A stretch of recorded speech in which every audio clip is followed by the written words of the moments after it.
very excited that we're standing at a very important and historic moment. This is the first time since I have been involved with Day for All People and the work of General Assembly that we've had this much opportunity and this many bills up around the issues on environment and environmental justice. As people of faith, we have many common stories, mandates, and lessons related to how we should care for the land, the animal, plant, and human life, teaching us that all life is intricately connected. It is both right for self-interest and morally good for us to care about the environmental and environmental justice issues,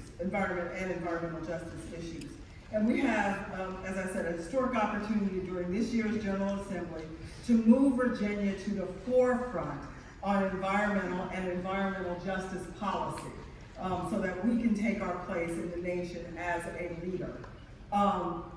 That's why we are prioritizing today support for HB 704 and SB 406, the Environmental Justice Act, as well as SB 883, the codifying the Environmental Justice Council.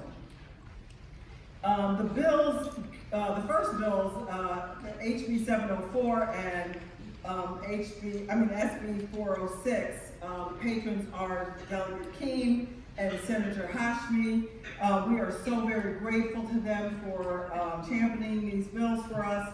And the bill creates a framework, the Environmental Justice Act creates a framework for state and government to address environmental justice by declaring that it is the policy of the Commonwealth to promote and carry out environmental justice, and that before taking certain actions, state agencies must assess the potential impacts of actions on low-income communities, communities of color, and other vulnerable populations. It authorizes state agencies to amend proposed regulations, policies, and other actions to reduce or eliminate disproportionate impacts of these communities, upon these communities, requires each state agency to develop an agency-specific policy to promote environmental justice. It authorizes each state agency to adopt regulations to implement their environmental justice policy, and it creates an interagency working group to coordinate the implementation of the Commonwealth's environmental justice policy.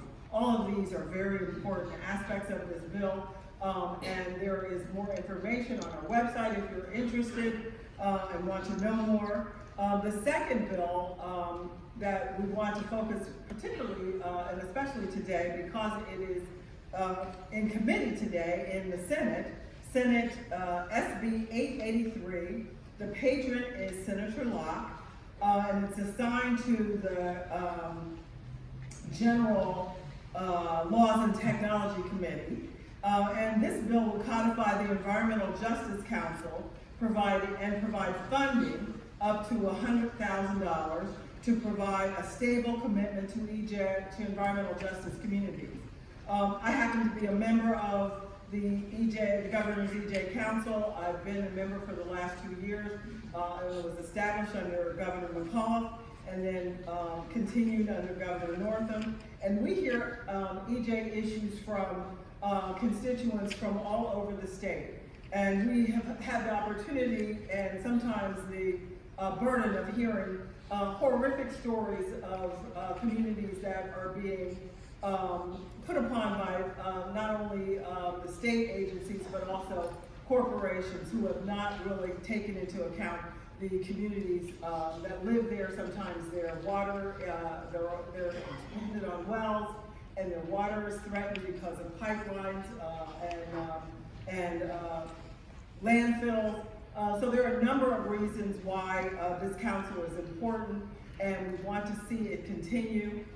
It's right now contingent upon at the pleasure of the governor, and so we know what that means. If the governor changes, the governor can change their mind about whether we need a council or not. We'd like to see the council codified, and we're asking for your support. This bill is, again, as I said, it's in committee today. And so we're asking, as you go to your senators, and if they are on the committee, if you were to ask them to please support this bill. There are many other good bills, and we don't have time to go over them all. But we're just really so very excited that we have so much opportunity and so many bills in the pipeline's not a good word. in the queue, ready to go, as we have this great opportunity. So if you want to learn more about any of the upcoming bills, you can go to virginiaipl.org, or you can see our director, Kendall Crawford. I don't know where she is. Maybe if she's in the room, will you raise your hand so people will see you? She's not in the room, but Kendall Crawford or myself, we're very happy to be able to give you more information. We are so very excited, and I hope that you will take that excitement with you when you're talking to your senators and also to your delegates to remind them how important environmental justice is to all of us, because we are all charged with caring for creation, because creation is what sustains our ability to live and function and thrive. And so we just thank you for being here today and look forward to a great day. Thank you. Thank you.